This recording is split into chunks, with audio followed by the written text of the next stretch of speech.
Quand on fait un roman, on a une responsabilité qui est de remettre de la nuance dans un monde qui en manque souvent cruellement. Bonjour, je suis Fanny Taillandier. Sicario Bébé sort chez Rivage en janvier et je vais vous en dire quelques mots.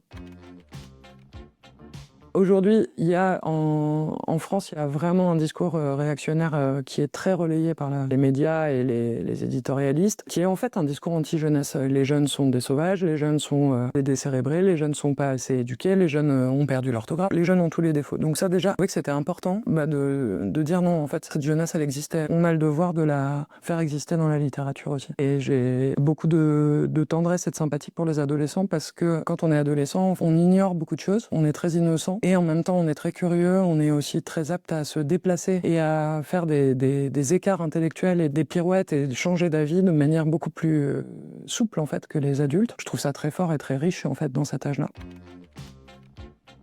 Pour moi, la littérature et les romans, ça sert à connaître, en fait. Même si c'est de la fiction, ça sert à connaître. Quand on fait un roman, on a une responsabilité qui est de remettre de la nuance dans un monde qui en manque souvent cruellement, notamment parce que les espaces de représentation, ils sont très petits, en fait, et que si on a juste les médias informatifs, en fait, on tombe vite sur des stéréotypes ou des clichés parce qu'il faut aller vite. Dans un roman, on a le temps de voir que c'est pas si simple, que les choses se mélangent, qu'on peut, avec de bonnes intentions, faire des choses mauvaises, et au cœur des choses mauvaises aussi, avoir des retournements de situation vers le bien et de repartir de la morale au sens vraiment noble du terme, c'est-à-dire que oui, Blaise et Jane et Bobby sont entraînés dans une spirale qui est une spirale criminelle, mais eux, ce qu'ils essayent de faire, c'est de s'en sortir pour le mieux, sans laisser la place au mal. C'est ça qui les guide, et c'est très difficile pour eux.